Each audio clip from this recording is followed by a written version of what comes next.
Bismillahirrahmanirrahim. Alhamdulillahi rabbil alamin.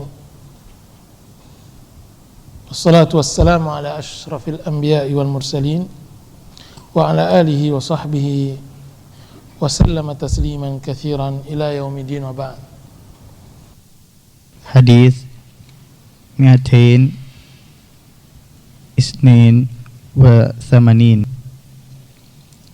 wa an Muawiyah bin Haidah radhiyallahu anhu qala ya Rasulullah ma haqqu zawjati ahadina alaihi qala an tut'imaha idza ta'imta wa taksuha idza iktasaita wa la tadribil wajha wa la tuqabbih wa la tahjur illa fil baiti. Haditsun hasanun rawahu Abu Daud. Hadis 282. Dari Muawiyah bin Haidah radhiyallahu anhu, ia berkata, aku bertanya kepada Rasulullah sallallahu alaihi wasallam, apakah hak istri atas suaminya? Beliau menjawab, kamu harus memberinya makan apabila kamu makan, harus memberinya pakaian apabila kamu berpakaian, tidak boleh memukul mukanya dan tidak boleh menjelek-jelekkannya, serta tidak boleh membentaknya kecuali di dalam rumah. Hadis riwayat Abu Daud. Hadis ini hasan. Hadis 283. Wa an Abi Hurairah radhiyallahu anhu qala qala Rasulullah sallallahu alaihi wasallam akmalul mu'minina imanan ahsanuhum khuluqan wa khiyarukum linisaihim. Rawahu Tirmidzi wa qala haditsun hasanun sahihun. Hadis 283. Dari Abu Hurairah radhiyallahu anhu, ia berkata bahwa Rasulullah sallallahu alaihi wasallam bersabda, orang mukmin yang paling sempurna imannya adalah orang yang paling baik budi pekertinya. Orang yang paling baik di antara kalian adalah orang yang paling baik terhadap istrinya. Hadis riwayat Tirmizi dan hadis ini hasan. Hadis Muawiyah bin Haidah radhiyallahu anhu adalah beliau menanyakan kepada Rasulullah sallallahu alaihi wasallam tentang hak istri atas suaminya. Dan alangkah banyaknya para sahabat Rasulullah sallallahu alaihi wasallam bertanya kepada Rasulullah sallallahu alaihi wasallam, karena mereka tahu bahwa bertanya adalah setengah dari ilmu. As-su'alu nisful ilm. Bertanya adalah setengah dari ilmu. Di dalam Al-Quran sering dibukukan tentang pertanyaan-pertanyaan sahabat Rasulullah sallallahu alaihi wasallam. Yas'alunaka anil mahid. Mereka bertanya kepada engkau wahai Muhammad tentang haid. Qul huwa adhan. Allah katakan katakanlah dia adalah kotoran. Yas'alunaka anil ahillah. Dalam Al-Quran juga diterangkan bahwa para sahabat bertanya kepada engkau Muhammad tentang hilal. Juga disebutkan dalam Al-Quran, yas'alunaka madza yunfiqun. Mereka wahai Muhammad bertanya kepada engkau apa yang selayaknya mereka keluarkan dari uang mereka. Pertanyaan-pertanyaan yang banyak ditanyakan oleh sahabat Rasulullah SAW kepada Rasulullah. Dan pertanyaan itu semua datang dari kebutuhan mereka untuk mengamalkan Islam. Maka tidak ada hari yang paling berbahagia bagi mereka kecuali datangnya seorang A'rabi dari jauh, dari kampung, kemudian dia bertanya kepada Rasulullah SAW, kemudian mereka perdengarkan. Dan begitu para sahabat Rasulullah SAW menimba ilmu. Begitu para sahabat Rasulullah SAW mendalami Islam. Mereka adalah orang-orang yang memang Allah telah pilih. Akan tetapi bukan berarti mereka diciptakan dari nur, dari cahaya seperti malaikat. Mereka diciptakan sebagaimana kita diciptakan. Abu Bakar dengan kita tidak ada ubahnya. Allah katakan, dialah yang menciptakan kalian dari perut ibu kalian, min butuni ummahatikum la ta'lamuna syai'an, tidak mengetahui sedikit pun. Akan tapi apa yang membuat Abu Bakar adalah umat yang terbaik dari umat Muhammad SAW? Karena dia belajar setelah besar, karena dia belajar setelah dia mendapatkan hidayah Islam. Makanya yang membedakan antara seseorang dengan seseorang adalah amal saleh dan ilmu. Yarfa'illahu alladhina amanu minkum walladhina utul ilma darajat. Allah angkat orang-orang yang beriman di antara kalian dan orang-orang yang diberi ilmu. Berapa derajat? Diangkat derajatnya di dunia sebelum diangkat derajatnya di akhirat. Rasulullah SAW mengatakan, Iqra' warattil fa inna manzilatika akhiru ayatin taqra'uha fa inna manzilataka fil jannah fi akhir ayatin taqra'uha. Bacalah Al-Quran dan tertillah, sesungguhnya derajatmu di surga selama mana engkau baca Al-Quran. Setiap seorang muslim membaca Al-Quran, dia semakin ditinggikan derajatnya oleh Allah Subhanahu wa taala di akhirat. Makanya ilmu menjadikan para sahabat Rasulullah SAW orang yang diangkat dan dikekalkan namanya oleh Allah Subhanahu wa taala. Dan tidaklah Bukhari seorang budak atau maula orang-orang tuanya yang dikenal dengan Al-Ju'fi dari negeri entah berantah, tidak dikenalkan, tapi dia dikenal dengan ilmunya. Imam Muslim Naisaburi dan yang lain-lainnya itu disebabkan oleh ilmu. Pertanyaan Muawiyah ini tentang hak seorang istri terhadap suaminya, maka dijawab oleh Rasulullah SAW, yaitu engkau memberi makan dia jika seandainya engkau makan, memberikan pakaian dia jika seandainya engkau berpakaian. Maksudnya tidak diperkenankan bagi seorang suami mengkhususkan dirinya dalam hal makanan dan pakaian kecuali bersyirikat dengannya adalah istrinya dan anak-anaknya. Dia dan istrinya dan anak-anaknya mempunyai hak yang sama di dalam nafkah. Itu kewajiban seorang suami terhadap istrinya. Sehingga para ulama kita mengatakan, jika seandainya seorang suami mengkhususkan dirinya dalam segi nafkah, tidak memberikan kepada istrinya dan tidak memberi pakaian kepada istrinya, jika seandainya istrinya mengajukan cerai, maka harus seorang qadhi menceraikannya. Boleh bagi seorang istri mengajukan cerai, meminta fasakh kepada suami yang tidak menunaikan haknya. Kemudian Rasulullah SAW mengatakan, wala tadribil wajh.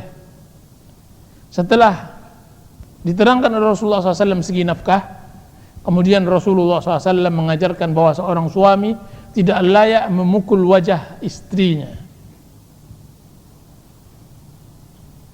Wajah dilarang oleh Rasulullah SAW untuk dipukul karena dia adalah tempat yang termulia bagi manusia. Ketika dipukul wajahnya, maka hilang derajat dan martabatnya sebagai manusia. Maka dia larang, wala tadribil wajh. Semarah apapun seorang suami, jangan sekali-kali memukul wajah istrinya. Dan itu tidak dibenarkan. Akan jatuh martabatnya, akan hina dirinya, dan tidak ada arti rasanya dirinya ketika dipukul oleh suaminya. Wala tadribil wajh. Kalau seandainya Rasulullah SAW melarang seorang suami memukul secara nyata, maka juga tidak boleh memukul sang istri secara makna. Wala tuqabbih, jangan ucapkan kata-kata buruk kepada istri, karena itu sama dengan memukul wajahnya, dengan menyebutnya dengan wajah buruk. Karena Allah Subhanahu wa taala telah menciptakan manusia dalam sebaik-baik rupa. Walaqad khalaqnal insana fi ahsani taqwim. Seburuk apapun manusia, Allah telah ciptakannya dalam sebaik bentuk. Lihatlah doa kita ketika berkaca, Allahumma kama hassanta khalqi fa ahsin khuluqi. Ya Allah, sebagaimana engkau telah tampankan wajahku, maka perbaikilah akhlakku. Itu doa setiap muslim, tampankah dia maupun tidak, kan, tapi bagaimanapun dia diciptakan dalam keadaan ahsani taqwim. Maka tidak boleh menyebut buruk ciptaan Allah Subhanahu wa taala, tidak boleh menyebut istri buruk dan semacamnya. Karena menyebut istri buruk berarti keburukan tersebut bukan kepada istri, kan, tapi kepada sang pencipta, yaitu Allah Subhanahu wa taala.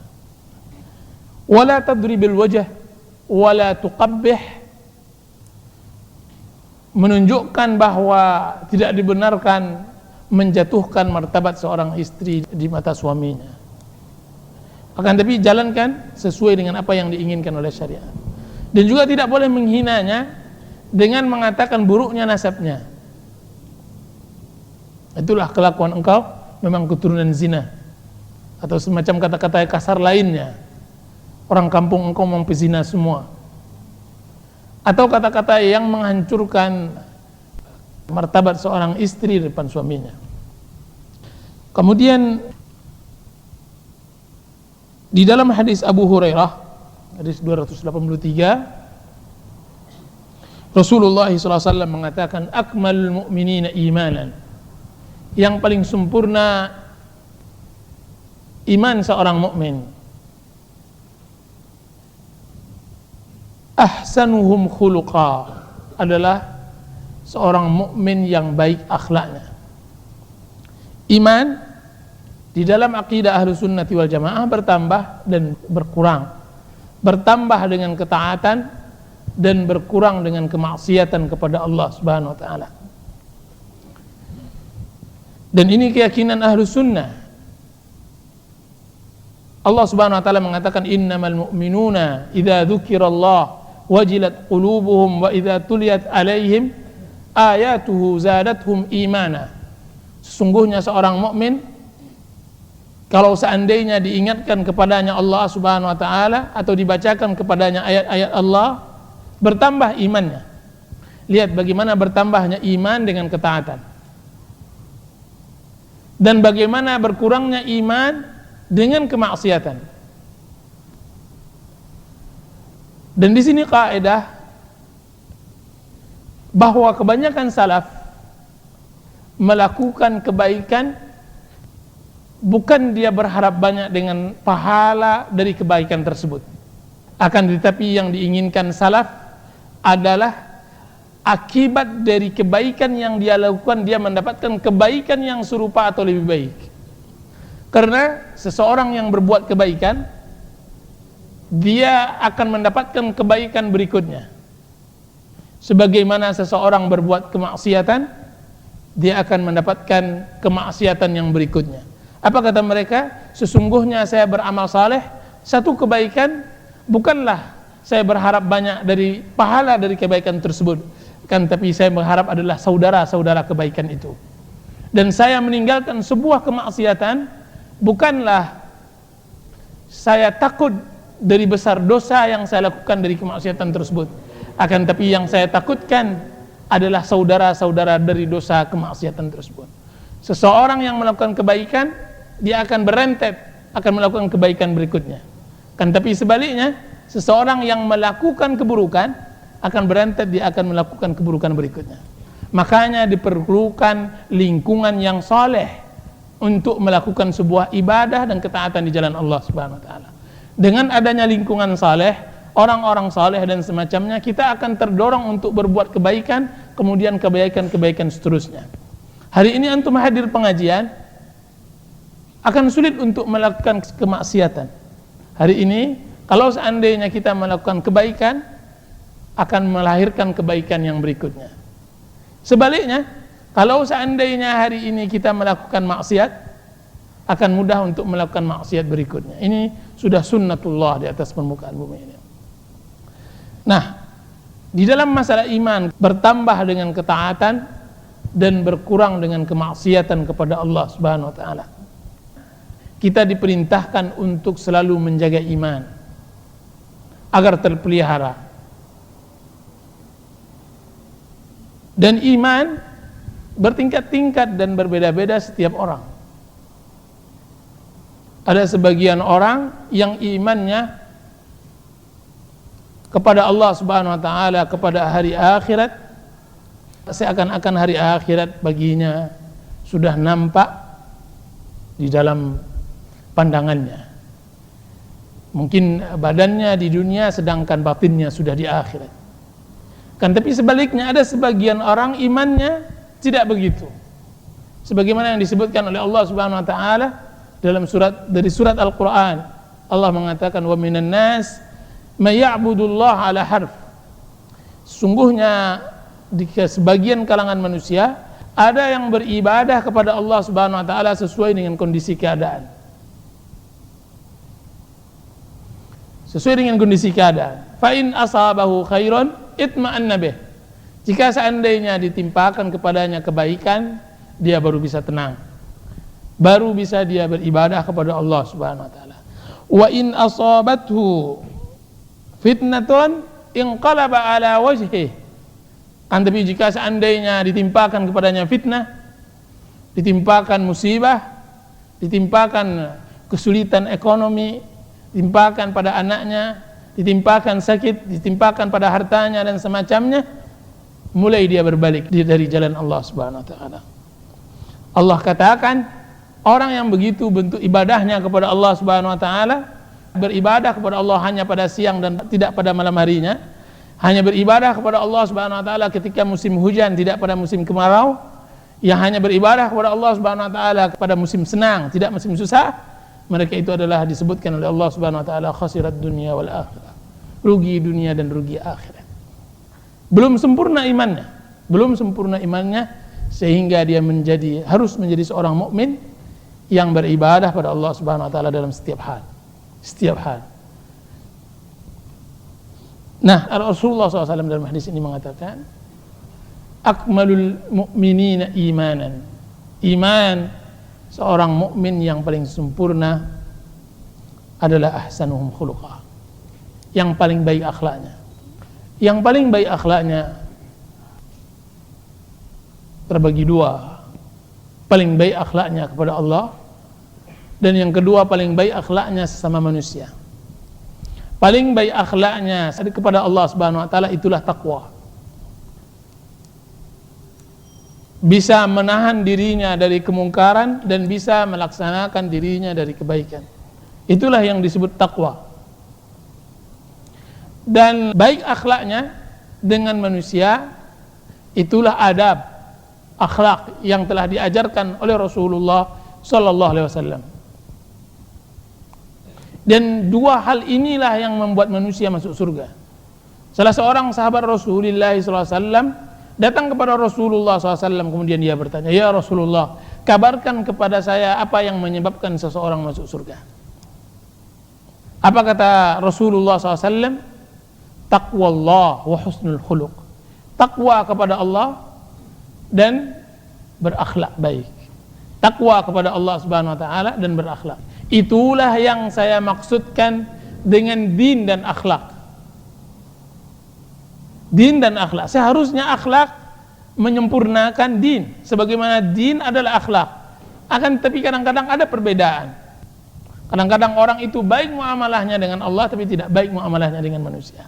Kadang-kadang orang pandai bermuamalah dengan manusia, bergaul dengan manusia, akan tapi tidak pandai bergaul dengan Allah Subhanahu wa taala. Sebaik-baik seorang mukmin pandai bergaul dengan Allah, pandai bergaul dengan manusia. Makanya hampir semua perintah takwa kepada Allah Subhanahu wa taala kaitannya selalu dengan akhlak yang mulia, selalu dengan akhlak yang mulia. di seluruh Al-Quranul Karim, di puluhan ayatnya menggandengkan akhlak ini, takwa kepada Allah dan akhlak.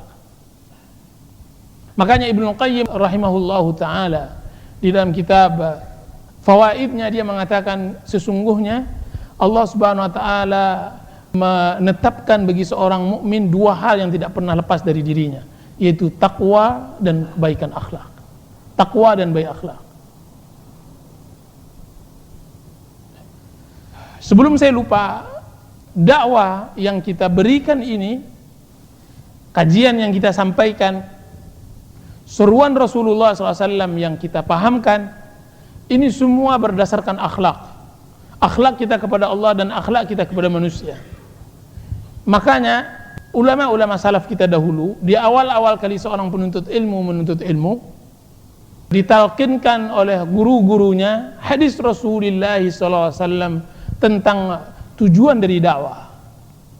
Mereka ditalkinkan sabda Rasulullah SAW yang menyatakan Ar-Rahimuna yarhamuhumur Rahman. Orang yang menyayangi akan disayangi oleh Allah Subhanahu wa taala. Irhamu man fil ard yarhamkum man fis sama. Berilah kasih sayang yang ada di atas bumi, niscaya zat yang di atas langit akan menyayangi kalian. Jadi dakwah dibangun di atas rahmah, di atas kasih sayang, di atas rasa cinta, di atas rasa mawaddah dan rahmah sesama manusia. Jika seandainya ada orang yang berdakwah di atas kebencian dan semacamnya, permusuhan dan semacamnya, ketahuilah bahwa tujuannya telah salah. Kita berdakwah di atas kasih sayang. Bukti kita sayang kepada manusia, kita tunjukkan kepadanya kebenaran. Orang yang paling layak kita dapatkan kasih sayang adalah orang-orang yang berada di sekitar kita. Nah, saya katakan tadi bahwa nyaris semua ayat-ayat Al-Quran yang memerintahkan takwa dan ibadah kepada Allah Subhanahu wa taala digandengkan dengan bermuamalah baik dengan manusia. Contohnya Allah Subhanahu wa taala mengatakan walaqad ba'atna fi kulli ummatir rasulan an ya'budullaha wajtanibut taghut. Sungguh kami telah utus setiap umat akan rasul untuk beribadah kepada Allah Subhanahu wa taala dan menjauhi tauhid. Di dalam ayat lain disebutkan yaitu hendaklah mereka berbuat baik kepada orang tua. Jadi di ibadah kepada Allah Subhanahu wa taala digandengkan dengan berbuat baik dengan orang tua. Lihat nasihat Luqmanul Hakim. Wa idh qala Luqmanu li ibnihi ya bunayya la tusyrik billah innasyirka la dzulmun adzim. Wahai, ingatlah ketika Luqman berkata kepada anaknya, wahai anakku, janganlah engkau mensyirikkan diri kepada Allah Subhanahu wa taala. Sesungguhnya syirik adalah dosa besar. Ini takwa. Kemudian wa wassaynal insan. Kami wasiatkan manusia dengan orang tuanya untuk berbuat baik. Berarti ini pertama takwa, yang kedua husnul khuluq, berbuat baik kepada manusia, yaitu orang tua. Lihat dakwah semua para rasul. Di dalam surat Hud bacalah. Semua para rasul dengan lisan yang satu mengatakan ani a'budullah wa ma lakum min ilahin ghairu. Ibadatilah Allah, yaitu takwalah. Dan kenapa kalian menjadikan Tuhan selain dari dirinya? Sudah itu kemudian dia merintahkan untuk berbuat baik kepada manusia. Berarti semua perintah Allah Subhanahu wa taala tidak lepas dari dua hal ini. Nah, akmalul mu'minina imanan ahsanuhum khuluqa. Sebaik-baik seorang mukmin imannya adalah yang baik akhlaknya. Kaum muslimin yang dirahmati oleh Allah Subhanahu wa taala, kita sebagai kaum muslimin yang membanggakan diri kita bahwa kita adalah ahlu sunnati wal jamaah, bahwa kita adalah kelompok yang najiyah, yang diselamatkan oleh Allah Subhanahu wa taala, segianya memahami bahwa ibadah, sunnah dan semacamnya itu tidak bisa dilepaskan dari akhlak. Tauhid dengan akhlak tidak bisa dilepaskan, karena itu bagian dari akidah. Orang yang tidak baik akhlaknya berarti tidak benar tauhidnya. Orang yang tidak benar sikap kepada manusia berarti tidak benar manhajnya, di dalam akidah Ahlus Sunnah wal Jamaah. Kalau seandainya antum baca kitab-kitab yang menerangkan tentang akidah, salah satu contoh ambillah akidah yang diterangkan oleh Syekhul Islam Ibnu Taimiyah rahimahullah, yaitu akidah al-wasitiyah. Akidah al-wasitiyah itu kita akan dapatkan beliau mengatakan hadhihi aqidatul firqatun najiyah, inilah akidah firqah najiyah. Di antara yang dia sebutkan bahwa orang yang berakidah akan Ahlus Sunnah wal Jamaah begini kepada Allah, begini kepada Rasulullah. Di akhir-akhirnya Ibnu Taimiyah rahimahullah mengatakan bahwa akidah Ahlus Sunnah wal Jamaah di antaranya memuliakan tamu, menyambut silaturahim, menuntut ilmu, membuang duri di tengah jalan dan semacamnya. Menunjukkan bahwa akidah dan akhlak tidak boleh dipisahkan. Tidak ada seorang salaf yang tidak berakhlak. Karena di dalam satu pelajaran tauhid itu dibahas tentang adab dan akhlak. Kenapa tidak pernah kita bahas-bahas? Karena kita tidak pernah menamatkan buku tauhid, sehingga tidak sampai membahasnya. Kalau seandainya kita baca buku Wasitiyah yang kecil yang karangan Ibnu Taimiyah, kita dapatkan di bawah itu tentang akhlak. Nah, seharusnya sebelum yang lainnya dari kelompok-kelompok Islam yang lainnya berakhlak yang mulia, maka kita dituntut untuk berakhlak lebih mulia lebih dahulu. Bukankah itu diturunkannya Nabi kita Muhammad SAW dan diutus? Innama bu'ithtu liutammima makarimal akhlaq. Sungguhnya aku diutus untuk menyempurnakan akhlak. Ini untuk mengubah pemahaman selama ini bahwa akhlak hanyalah sampingan, itu salah. Tidak. Akhlak adalah tujuan hidup seorang muslim, bagian ibadah yang tidak bisa terpisahkan.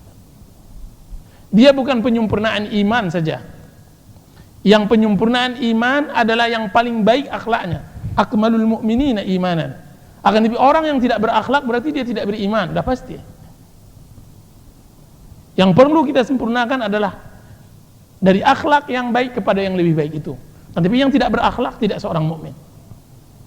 Rasulullah SAW mengatakan laisa mu'minun bi la'anin wa la ta'anin. Seorang mukmin tidaklah orang yang pelaknan, lidahnya pedas, dan tidaklah pencela. Menunjukkan Rasulullah SAW menerangkan bagaimana sifat seorang mukmin. Rasulullah SAW juga mengatakan di dalam hadis yang lalu, sesungguhnya orang-orang yang masuk neraka likullu jawadin, setiap orang yang keras, mustakbir, sombong, orang-orang yang tidak berakhlak yang disebutkan oleh Rasulullah SAW orang yang masuk neraka. Kemudian Rasulullah SAW menerangkan inti atau bukti bahwa dia adalah yang mempunyai akhlak adalah intinya adalah akhlaknya kepada istrinya. Wa khairukum li ahlihi, sebaik-baik kalian adalah orang yang baik pada keluarganya.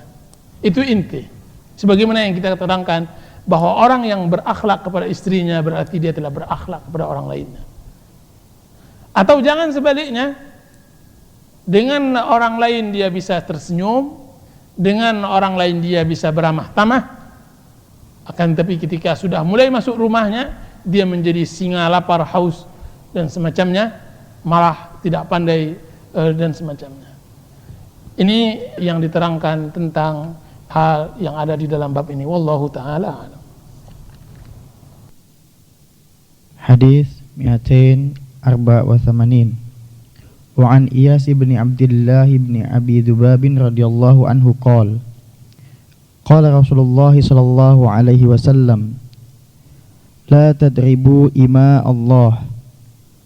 Faja'a Umar radhiyallahu anhu ila Rasulillah sallallahu alaihi wasallam faqala dha'irna an-nisa'u ala azwajihinna farakhasa fi darbihinna fa'atafa bi ali Rasulillah sallallahu alaihi wasallam nisa'un katsirun yashkuna azwajahunna faqala Rasulullah sallallahu alaihi wasallam walaqad atafa bi ali baiti Muhammadin nisa'un yashkuna azwajahunna laisa ulaika bi khiyarikum. Rawahu Abu Dawud bi isnadin sahih. Hadis 284. Dari Iyas bin Abdullah bin Abu Dzubab radhiyallahu anhu, ia berkata bahwa Rasulullah sallallahu alaihi wasallam bersabda, "Janganlah kalian memukul para wanita."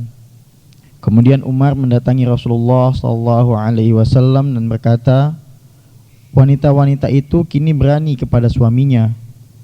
Mendengar hal itu, beliau pun membolehkan untuk memukulnya. Kemudian banyak wanita yang mengerumuni Rasulullah sallallahu alaihi wasallam mengadukan perlakuan suaminya. Lalu Rasulullah sallallahu alaihi wasallam bersabda, "Sungguh banyak wanita yang mengerumuni rumah Muhammad untuk mengadukan perlakuan suaminya. Maka mereka itu bukanlah orang yang terbaik di antara kalian." Hadis riwayat Abu Daud dengan sanad yang baik. Hadis 285. Wa an Abdullah bin Amr bin al-As radhiyallahu anhuma anna Rasulullah sallallahu alaihi wasallam qala ad-dunya mata'un wa khairu mata'iha al-mar'atu as-salihatu. Rawahu Muslim. Hadis 285. Dari Abdullah bin Amr bin As radhiyallahu anhu, ia berkata bahwa Rasulullah sallallahu alaihi wasallam bersabda, "Dunia adalah suatu perhiasan, dan sebaik-baik perhiasan di dunia adalah wanita yang salihah." Hadis riwayat Muslim. Imam Nawawi rahimahullahu taala menurunkan hadis ini, yaitu hadis Iyas bin Abdullah ibn Abi Dzubab radhiyallahu anhu, menerangkan keadaan para sahabat Rasulullah SAW bersama istrinya, bahwa awalnya Rasulullah SAW melarang para suami memukul istri. La tadribu ima Allah, janganlah kalian pukul budak-budak wanita Allah subhanahu wa ta'ala. Ima Allah dari kata amah. Amah adalah kata lain dari hamba. Hamba, abdun untuk laki-laki, amah untuk wanita. Jamaknya adalah ima Allah, hamba Allah. Kalau ibadah Allah, hamba Allah yang laki-laki, ima Allah adalah hamba Allah yang wanita. Rasulullah SAW katakan, la tadribu ima Allah, jangan pukul hamba-hamba Allah yang wanita. La tadribu. Karena para sahabat Rasulullah SAW adalah orang-orang yang paling cepat melaksanakan perintah Rasulullah SAW. Tidak ada seorang pun yang memukul istrinya, sehingga hal tersebut membuat sang istri merasa bebas, merasa diperbolehkan oleh syariat. Kemudian mereka keras kepala. Mengadulah Umar kepada Rasulullah, ya Rasulullah, istri-istri kami mulai keras kepala, mulai menantang kami, mulai bersuara keras di atas suara kami. Maka Rasulullah SAW mengizinkan para suami untuk memukul istrinya. Bersamaan dengan itu turun ayat di dalam surah An-Nisa yang mengatakan, wallati takhafuna nushuzahunna fa'idhuhunna wahjuruhunna fil madaji'i wadribuhun. Orang-orang wanita, istri-istri kalian yang kalian takutkan dia keras kepala kepada kalian, maka nasihati dia. Kemudian diamkan dia di kasur. Kemudian kalau seandainya tidak juga, maka pukullah. Jadi Allah Subhanahu wa taala dan Rasulnya memerintahkan, diperbolehkan seorang laki-laki, seorang suami memukul istrinya jika seandainya mereka berbuat nusyuz. Nusyuz yang dimaksud adalah keras kepala, engkar kepada suami. Nah, kemudian perbuatan itu dilakukan oleh para sahabat Rasulullah SAW atau sebagian mereka, membuat para wanita mengadu kepada Rasulullah SAW. Yang tadi mengadu adalah para suami, karena keras kepala tidak ada pemukulan. Sekarang yang mengadu sekarang adalah para istri, mengadu kepada istri-istri Rasulullah SAW tentang perlakuan suami-suami mereka memukul istri. Makanya Rasulullah SAW katakan, ulaika laisa bi khiyarikum, Suami-suami yang memukul istrinya tidaklah suami yang baik. Jadi hadis ini menerangkan bagaimana pukulan yang diperbolehkan. Bagaimana pukulan yang diperbolehkan oleh syariat untuk mendidik dan mengajarkan istri. Pukulan yang diperbolehkan sebagaimana yang kita terangkan dahulu, bahwa tidaklah memukul yang dapat mematahkan atau mencederai atau membuat warna di badan, biru, merah dan semacamnya. Dan juga pukulan yang tidak boleh pada wajah. Dan yang ketiga, mereka mengatakan pukul jangan dengan sembarang pukulan, pukul dia dengan bantal, pukul dia dengan siwak dan yang lainnya. Itu aturan yang diajarkan oleh syariat cara memukul istri. Nah, kemudian Rasulullah SAW mengatakan bahwa suami-suami yang suka memukul istrinya bukanlah suami yang baik. Akan tetapi suami yang baik adalah suami yang dapat mengelola istrinya dengan baik tanpa harus memukulnya, sebagaimana yang dilakukan oleh Rasulullah SAW bersama istri-istrinya. Jadi memukul boleh kalau seandainya mereka berbuat nusyuz, pengingkaran, sudah engkar kepada suami, akan tetapi memukul dengan melampaui batas juga tidak diperbolehkan. Akan tetapi yang lebih baik yaitu tidak memukul dan mengajarkannya dengan cara yang baik. Ajarkan dengan cara yang baik. Hadits ini memberikan kepada kita faedah bahwa istri-istri Rasulullah SAW adalah tempat kaduan para wanita. Istri-istri Rasulullah tempat kaduan. Sebagaimana Rasulullah SAW tempat kaduan para laki-laki. Di sini dituntut seorang dai harus mempunyai seorang istri yang cakap. Yang saya maksud cakap adalah pandai juga ikut andil berdakwah bersama suaminya, bisa menyelesaikan perkara umat, supaya terjalin kerjasama di dalam dakwah yang benar. Tidak semua hal bisa diselesaikan oleh laki-laki. Sesungguhnya laki-laki tidak sebebas urusannya dalam masalah wanita dengan sesama wanita. Makanya hal-hal yang seperti ini diperlakukan oleh istri-istri Rasulullah SAW. Banyak hal Rasulullah SAW tidak bisa menerangkan secara detail permasalahan-permasalahan para wanita pada zaman Rasulullah. Satu hari datang kepada Rasulullah SAW seorang wanita, ya Rasulullah SAW, bagaimana saya bersih dari haid? Bagaimana saya bersih dari haid? Apa kata Rasulullah SAW? Ambil kapas kemudian bersihkan. Sedangkan Aisyah bersama wanita tersebut di belakang hijab. Belakang hijab. Ya Rasulullah, saya ini kapas, terus saya apakan? Dia bilang begitu kepada Rasulullah SAW. Ini kapas, terus saya apakan? Apa kata Rasulullah? Bersihkan. Dan Rasulullah SAW adalah laki-laki yang paling malu daripada seorang gadis.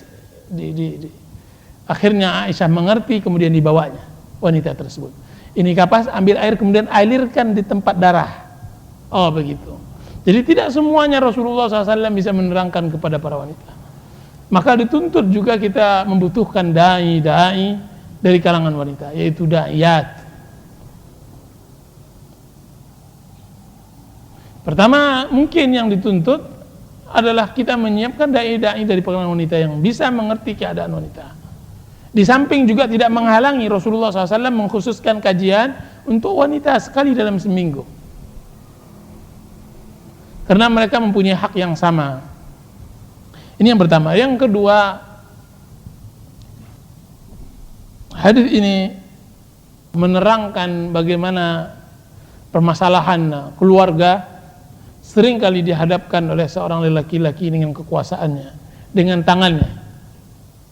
Berapa kali kita mendengar perselisihan keluarga karena sewenang-wenangnya sang suami terhadap istri. Dan ini seharusnya tidak ada pada seorang muslim, apalagi seorang mukmin. Harus pandai kita bergaul dengan seorang istri, sebagaimana yang kita terangkan pada hadis-hadis yang lampau. Kemudian Rasulullah SAW mengatakan dari hadis Abdullah bin Amr bin As bahwa sebenarnya dunia adalah kesenangan. Dunia adalah kesenangan. Jika seandainya seorang mukmin pandai menggunakan kesenangan tersebut. Dan sebaik-baik kesenangan adalah wanita yang salihah. Wanita yang salihah. Jika dia tidak salihah, maka tidak akan menyenangkan. Wanita yang salihah, wanita yang bisa menjaga dirinya, wanita yang mana seorang suaminya ketika keluar rasa aman menyelimuti dirinya. Wanita yang salihah, seorang wanita yang pandai dan pintar di dalam mengatur keuangan rumah tangga, mengerti kewajiban dan haknya. Seorang wanita salihah mengerti kapan dia mengeluarkan uang suaminya dan kapan menahan. Seorang wanita salihah mengerti kapan dia mendidik anaknya dan kapan dia bersolek untuk suaminya. Seorang wanita salihah mengerti kapan dia bekerja di dapur dan kapan dia melayani suaminya di kasur, dan begitu seterusnya. Wanita salihah yang digambarkan oleh Rasulullah SAW adalah mata, kebahagiaan yang sangat luar biasa bagi laki-laki yang mendapatkan al-mar'atus salihah, wanita yang salihah.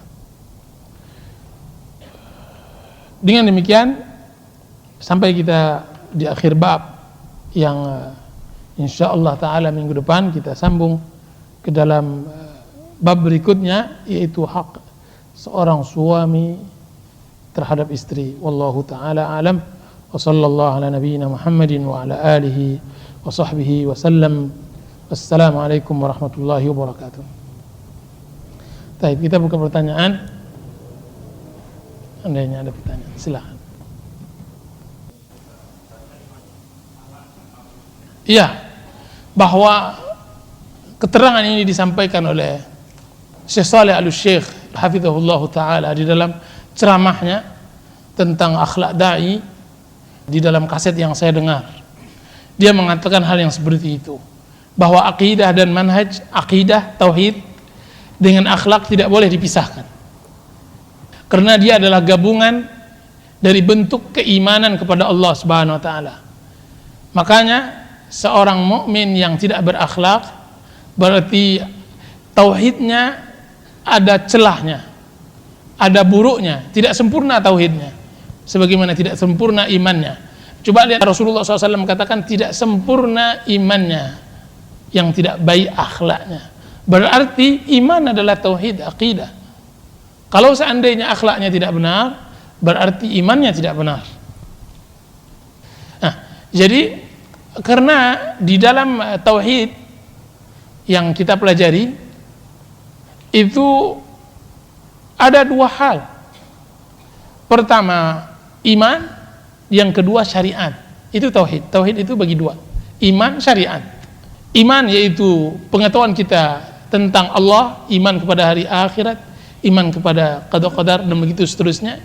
Dan syariat adalah pelaksanaan hari-harian kita bersama manusia. Dan itu yang disebut dengan fikih. Belum apa-apa kita sudah diajarkan di awal kitab fikih tentang bermuamalah. Kita sudah diajarkan tentang masalah zakat. Bukankah itu akhlak? Kita sudah diajarkan berpuasa. Bukankah itu akhlak? Kita sudah diajarkan menikah yang benar sesuai syariat. Bukankah itu akhlak? Kita diajarkan di dalam fikih hudud. Kita diajarkan di dalam fikih talak. Kita diajarkan di dalam fikih iddah. Kita diajarkan di dalam fikih buyu' jual beli. Kita diajarkan di dalam fikih hal-hal yang menyangkut muamalah kita dengan manusia. Nah, kalau hal-hal yang seperti ini tidak benar, bagaimana iman kita kepada Allah Subhanahu wa taala benar? Berarti kaitan tauhid dengan akhlak sangat benar. Akhlak yang kita maksud bukanlah akhlak yang dilakukan berpahala, ditinggalkan tidak berdosa. Tidak. Akan tetapi akhlak yang menyangkut keimanan. Bukankah orang munafik disebut munafik yang kekal di dalam neraka, yang jauh lebih sesat dan lebih berat azabnya dari orang kafir? Permasalahannya adalah permasalahan akhlak. Idza haddatsa kadzaba wa idza tumina khana wa idza awa'ada akhlaf. Bukankah dia masalah akhlak ketika dia berbicara dia berdusta, Ketika dia diamanahkan, dia mengkhianati. Ketika dia berjanji, dia mengingkari. Bukankah ini akhlak sesama manusia? Dia munafik. Dan orang munafik adalah bolongan paling besar di dalam masalah akidah.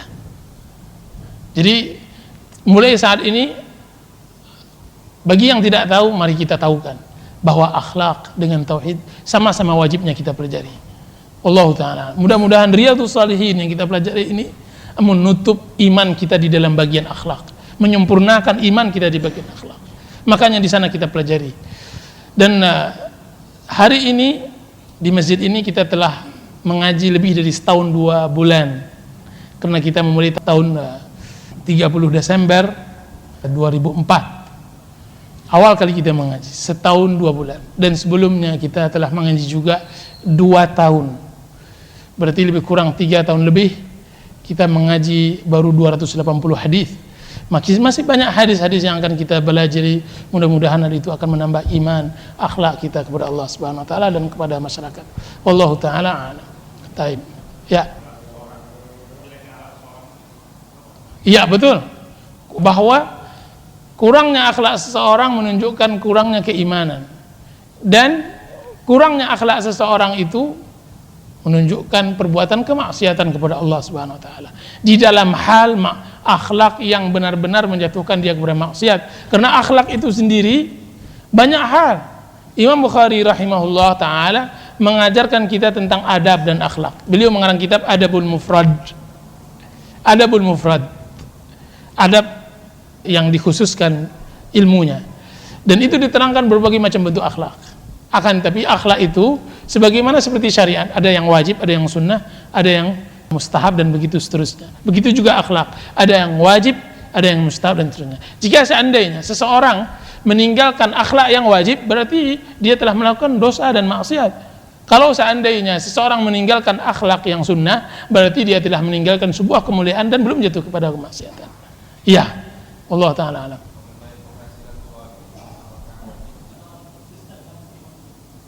Di dalam akidah Ahlussunnah wal Jamaah dikatakan iman bertambah dengan ketaatan dan iman berkurang dengan kemaksiatan. Kita bahas tentang masalah iman berkurang dengan kemaksiatan. Apa halnya kemaksiatan ini dapat mengurangi iman? Kalau seandainya iman kita tebal atau bisa dirasa, dia akan peka. Dia akan peka. Iman itu akan peka. Dan itu akan terasa di dalam masalah perbuatan baik. Perbuatan baik. Jika seandainya minggu-minggu ini kita banyak melakukan maksiat, itu paling sulit kita melakukan kebaikan. Sebaliknya, kalau minggu-minggu ini kita banyak melakukan kebaikan, itu biasanya untuk melakukan kebaikan lebih mudah daripada minggu-minggu kita melakukan kemaksiatan. Ini menunjukkan bahwa pengaruhnya dosa terhadap iman. Semakin pekanya iman, semakin peka iman, semakin terasa oleh seseorang. Sebagaimana yang saya katakan tadi, Sufyan Tsauri mengatakan, saya melakukan suatu dosa, maka saya tidak bisa bangun malam 6 bulan. Begitu pekanya imannya, sehingga dia bisa mendeteksi maksiatnya, sehingga mengganggunya dalam beribadah kepada Allah Subhanahu wa taala.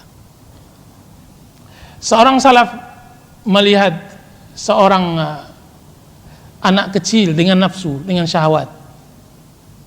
Kemudian dia tutup matanya. Kemudian dia mengatakan pada dirinya, engkau akan dapatkan akibatnya sekalipun berapa tahun nantinya. 40 tahun setelah itu dia baru rasakan. Kiranya ada perbuatan yang dia lakukan, kemudian dia mengatakan 40 tahun ini waktu penglihatan yang engkau lakukan waktu itu. Itu pekanya iman, ketika iman bisa mendeteksi maksiat kepada Allah. Nah, kalau seandainya kita pertanyakan diri kita, kenapa kita tidak bisa mendeteksi? Karena iman kita tidak begitu peka. Itu saja. Sehingga alhamdulillah Ustaz, saya walaupun banyak maksiat, sudah isya nih, jam 2 saya bisa salat malam, kata dia. Karena memang kita tidak mendeteksi, Allah simpankan untuk akhirat. Ini musibah lagi. Sahabat-sahabat dahulu atau para tabi'in dan semacamnya, mereka ditimpakan sesuatu yang mengganggu ibadah mereka agar mereka benar kapok dan tidak melakukannya. Dan alangkah luar biasanya iman mereka seperti itu. Jadi saya katakan, dampak maksiat memang sangat luar biasa. Makanya para ikhwan, inti dari hal ini semua, isi waktu-waktu kita dengan kebaikan. Isi waktu-waktu kita dengan kebaikan. Kalau bisa-bisanya, kalau seandainya kita punya tipe bergaul dengan orang saleh. Kalau seandainya kita punya tipe menyendiri, maka menyendirilah dengan yang baik. Jangan dibalikkan. Kalau kita tidak bisa hidup kecuali bergaul, kita menyendiri, salah. Ada sebagian orang mau baik, padahal dia tidak pandai menyendiri di dalam hidupnya. Ketika dia ingin baik, akhirnya di rumahnya. Tetapi apa yang dilakukan? Ketika dia menyendiri lebih banyak dosanya daripada dia lepas dari orang. Ada sebagian orang sebaliknya begitu, dia hanya pandai menyendiri dan dia tidak bisa bergaul. Ketika dia bergaul, dia lebih rusak daripada dia menyendiri. Lihat kondisi kita, maka isi waktu-waktu kita dengan kebaikan. Kalau kita takut hari ini melakukan maksiat, bergaul dengan kawan yang saleh. Kalau hari ini kita takut melakukan dosa kepada Allah Subhanahu wa taala, isi dengan kebaikan. Sesungguhnya jiwa kita kalau seandainya tidak diisi dengan kebaikan, maka dia secara mutlak dia akan diisi dengan kebatilan. Nah, ini rahasianya. Makanya orang-orang saleh menyibukkan diri mereka dengan kesibukan yang baik. Bagaimana mereka bisa berbuat maksiat? Kenapa kita berbuat maksiat? Karena kita mengosongkan waktu kita dan tidak kita lalaikan kebaikan, sehingga menempatlah kemaksiatan. Kita dengan orang saleh tidak ada bedanya. Akan tapi orang saleh mengisi waktu-waktunya dengan kebaikan, kita meluangkan waktu kita, membiarkan kemaksiatan masuk pada diri kita. Jadi kita sebenarnya awalnya tidak berbuat maksiat, akan tapi waktu kita lowong dan kosong dan tidak ada kebaikan yang kita lakukan, datanglah kemaksiatan. Itu saja yang membedakan.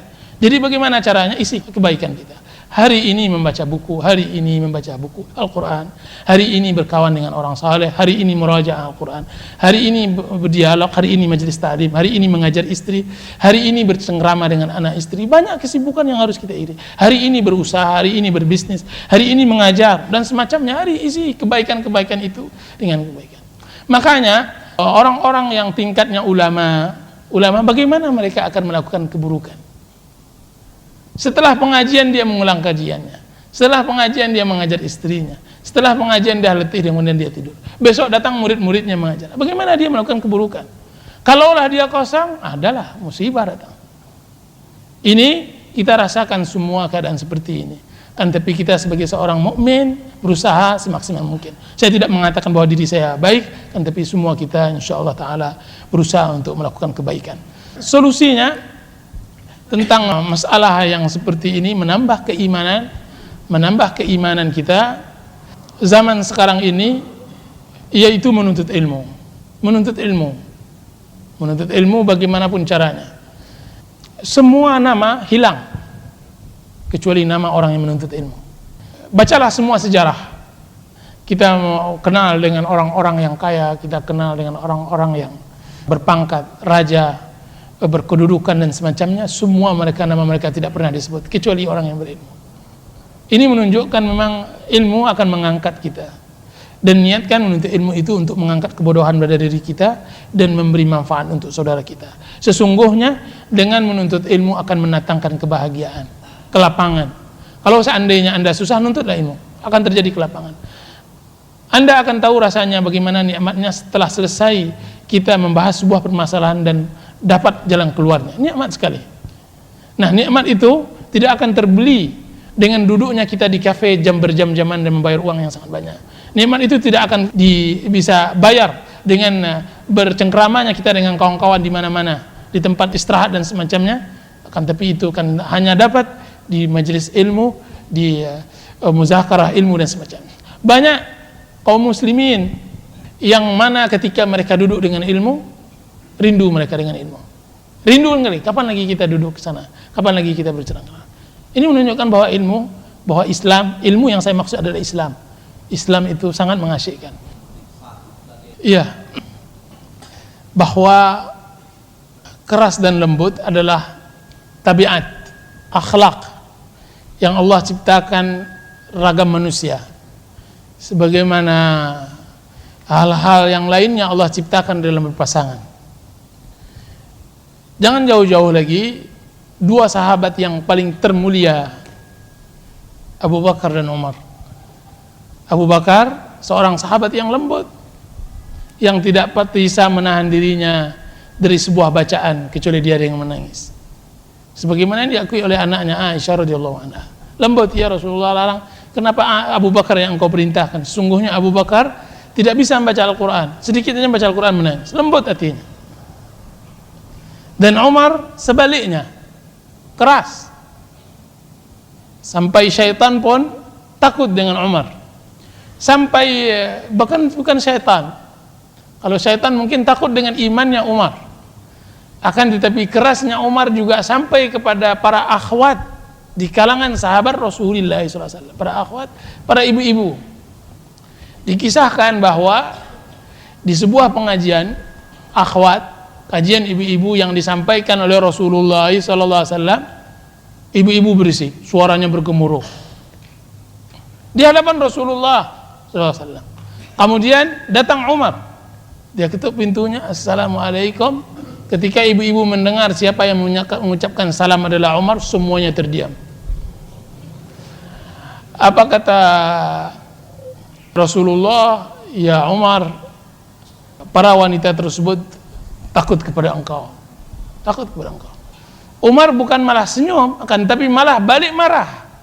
Celaka kalian, wahai para wanita, kalian lebih takut kepadaku daripada Rasulullah SAW. Kata dia begitu. Sungguh buruk sifat kalian. Kerasnya Umar ini juga ditakutkan oleh kebanyakan para sahabat Rasulullah SAW ketika Abu Bakar mengangkat beliau menjadi khalifah. Dia cemaskan, jangan-jangan rasa kekerasan ini menjadi buruk nantinya dampaknya di kalangan masyarakat kaum muslimin. Kiranya di Islam tidak menghilangkan dua sifat ini. Dua sifat ini sangat dibutuhkan di dalam diri seseorang. Keras dan lembut itu sangat dibutuhkan di dalam Islam. Makanya dua didikan Rasulullah SAW ini Rasulullah cetak bagaimana dia menjadi seorang pribadi yang sempurna. Tidak Allah hapus sifat kerasnya Umar dan tidak Allah hapus sifat lembutnya Abu Bakar.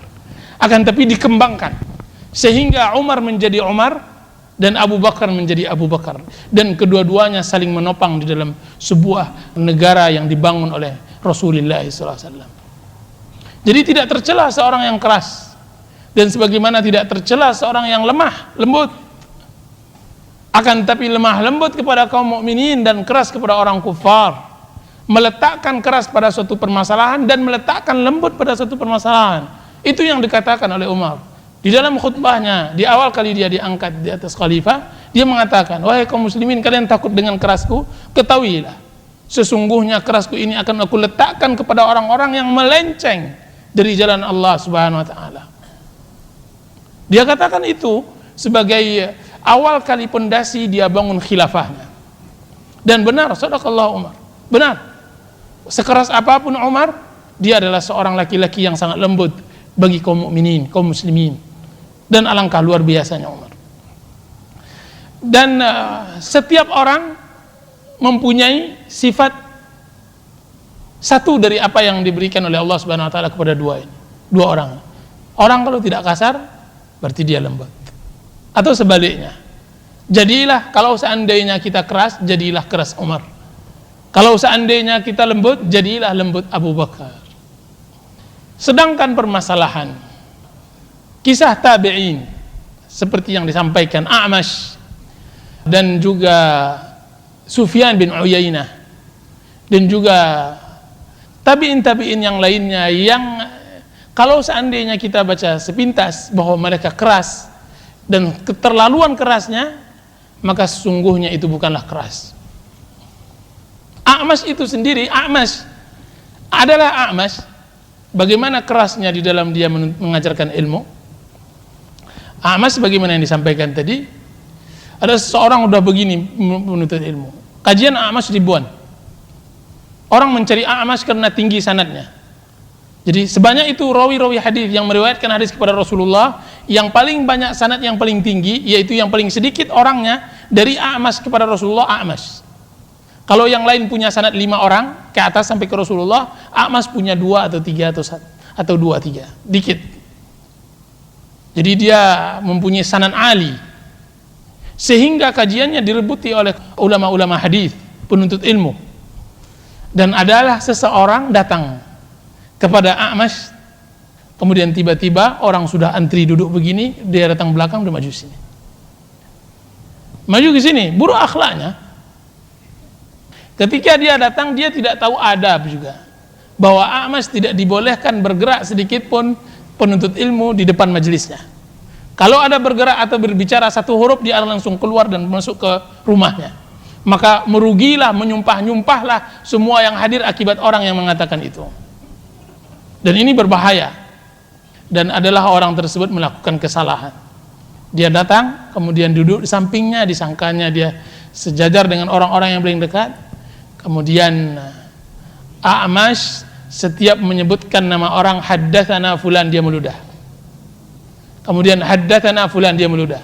Setiap satu kalimat dia meludah, sampai laki-laki tadi tetap bertahan, karena kalau dia bergerak, A'mash akan berangkat keluar. Dia bertahan, dia tidak mau dimarahin oleh yang hadir. Akhirnya penuh wajahnya dengan ludah A'mash, penuh dengan ludahnya A'mash. Adalah A'mash mempunyai anjing. A'mash punya anjing. Ketika ada penuntut ilmu, dilepaskannya anjingnya. Berapa banyak para penuntut ilmu hadis membawa bukunya, kemudian lari terbirit-birit, pintunya sudah dikunci oleh A'mash, sehingga mereka terpaksa lari dari atas tembok atau keluar dari lubang yang sengaja dibuat kecil oleh A'mash, kemudian luka-luka pinggangnya. Begitu A'mash dalam mengajarkan ilmu. Akan tetapi mestilah kita mengetahui sejarah kenapa A'mash melakukan gitu. Dia mengakui juga, A'mash disebut A'mash, dia bukan namanya A'mash.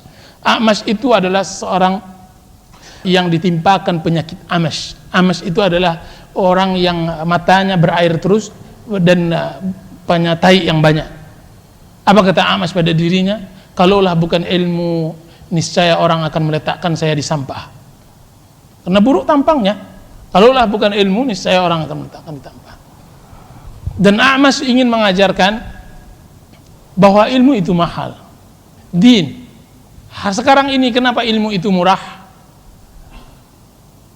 Karena Anda dapat membelinya di mana saja, sehingga dia murah. Sehingga dahulunya ilmu yang diajarkan oleh A'mash disebutkan karena adalah ilmu dahulunya fi sudurir rijal. Adalah ilmu dahulunya adalah di dalam hati dada-dada para bangsawan. Ketika ilmu diambil oleh orang-orang yang hina, jatuhlah ilmu itu. Dahulunya yang memegang ilmu adalah Abu Bakar, Umar, Utsman, Ali, orang-orang bangsawan Quraisy.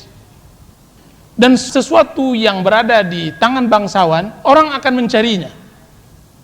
Termasuk orang-orang yang fakir, orang-orang yang tidak bangsawan, orang-orang yang hina, dia akan mencarinya karena dia mahal. Sebagaimana sesuatu yang mahal ada dimiliki oleh orang tertentu, orang akan mencarinya. Akan tetapi ketika ilmu sudah jatuh kepada orang-orang yang hina, kedudukannya tidak dipandang oleh masyarakat, jatuhlah ilmu tersebut. Dan A'mash tidak mau menjatuhkan ilmu semudah itu. Di saat Islam waktu itu dari keemasan, masa keemasan Islam. Kalau seandainya antum mau ketahui tentang bagaimana menuntut ilmunya pada zaman A'mash, maka Masya Allah, sangat luar biasa. Sebuah pengajian ilmu hadis, sebuah pengajian ilmu hadis itu harus seseorang menunggu untuk kajian besok hari Jumat, kajian maghrib besok. Sekarang mereka sudah tidur malam ini untuk menunggu agar mendengar suara syekh langsung. Adalah Imam Malik mempunyai orang yang menyampaikan ucapannya ratusan jumlahnya. Jadi tidak ada mikrofon waktu itu, tidak ada mic. Nah, setiap 20 meter, 15 meter ada seseorang yang menyampaikan. Ketika Imam Malik mengatakan haddatsana, sana pun mengucapkan haddatsana. begitu juga sampai ke belakang. Beberapa waktu yang lalu saya katakan, seorang imam bersin di majelisnya bergetar Baghdad, karena orang menjawabnya dengan kata-kata yarhamukallah, itu jumlahnya ribuan. Ilmu yang sangat luar biasa, orang berkiblat kepada ilmu. Nah, ketika itu ilmu tidak boleh dijual murah, ilmu harus dijual mahal. Makanya ulama-ulama salaf melakukan hal seperti itu agar ilmu tidak jatuh harganya. Sama dengan barang dagangan, kalau seandainya Anda jual obral, di saat barang tersebut sangat sulit dicari, Anda akan rugi dan akan jatuh. Begitu yang dilakukan oleh ulama kita.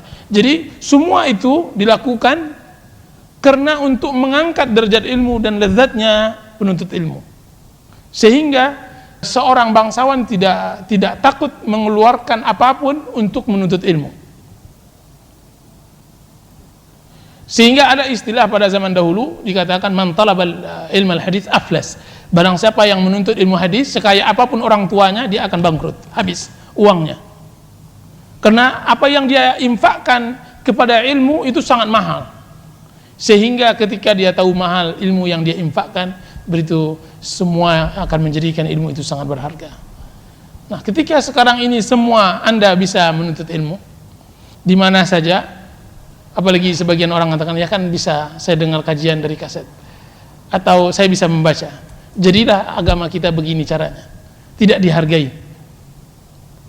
Ketika semua orang bisa berbicara ilmu, jadilah agama kita begini, tidak ada yang menghargainya. Kan, tapi kalau seandainya ini pada orang-orang bangsawan, sebagaimana yang disebutkan oleh para ulama bahwa masyarakat beragama sesuai dengan agama bangsawan di daerah mereka, sesungguhnya agama masyarakat adalah agama rajanya, niscaya semua masyarakat akan menuntut ilmu. Karena yang beragama itu orang bangsanya, bangsawannya, orang-orang kayanya. Kan, tapi sekarang sebaliknya, yang beragama itu malah orang bawahnya, sehingga dia tidak menjadi hal yang sangat luar biasa.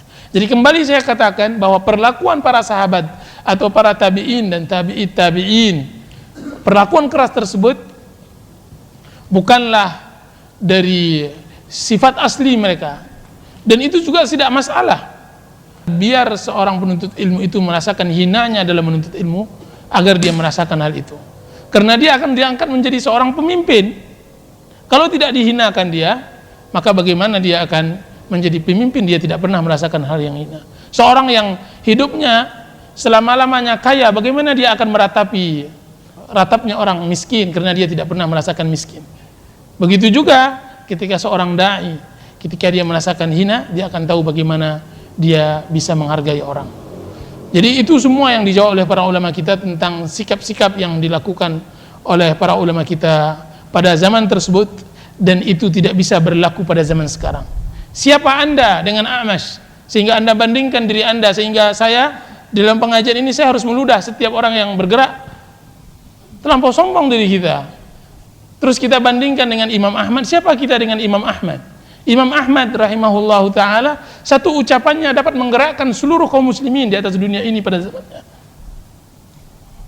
Ketika Imam Ahmad rahimahullahu ta'ala masuk penjara, dia satu-satunya ulama yang tinggal berani mengatakan Al-Quran bukan makhluk, dan dipenjara karenanya.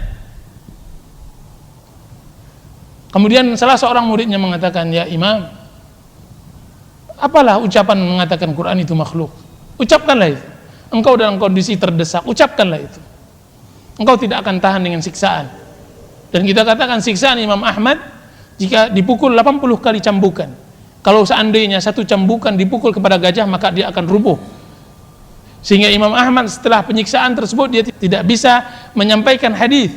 Imam Ahmad sakit setelah siksaan tersebut, setelah penjara tersebut, Imam Ahmad tidak lagi menyampaikan hadis karena kuatnya siksaan waktu itu.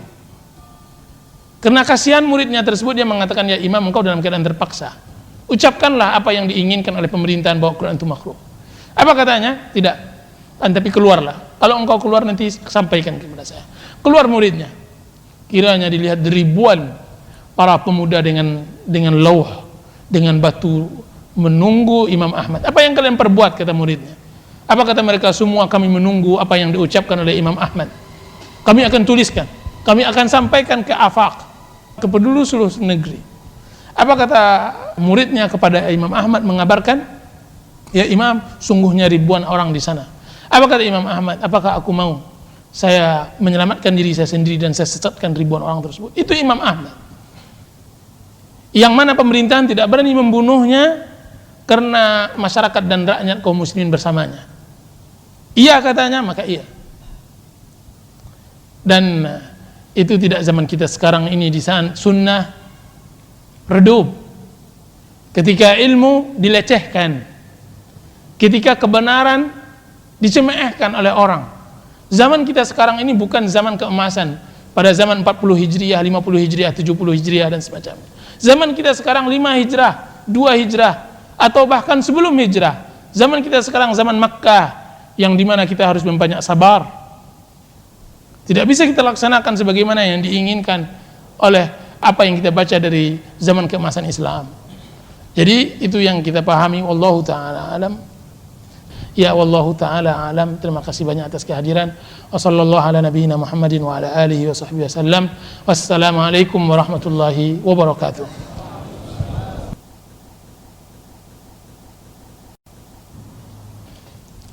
Istri menambah nafkah untuk keluarga.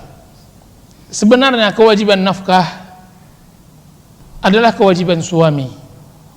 Karena seorang suami menafkahi istri, makanya dia menjadi pemimpin rumah tangga. Allah mengatakan hal itu dalam surah An-Nisa. Ar-rijalu qawwamuna 'alan nisa'i bima faddala Allah ba'dahum 'ala ba'd wa bima anfaqu min amwalihim. Sungguhnya laki-laki itu menjadi pengatur atas wanita, mengatur dari apa yang Allah telah bedakan ciptaannya dengan wanita. Jadi Allah ciptakan laki-laki berbeda dengan ciptaan wanita. Dan yang kedua karena dia menginfaki istrinya, menginfakkan istrinya. Karena dua hal ini dia menjadi kepala keluarga. Jika seandainya seorang istri ikut serta menafkahi rumah tangga, berarti akan terjadi keguncangan di rumah tangga. Akan terjadi dualisme di dalam kepemimpinan. Bahkan lebih mengerikan lagi, seorang istri dialah pemegang utama di dalam menafkahi. Jadilah sang istri pemimpin, sang suami dipimpin. Terbalik fitrah. Karena bagaimanapun fitrah, laki-laki tetap menguasai wanita. Sekarang sang istri yang berinfak, yang menafkahi. Seorang suami harus menjaga anaknya, menjadi musibah.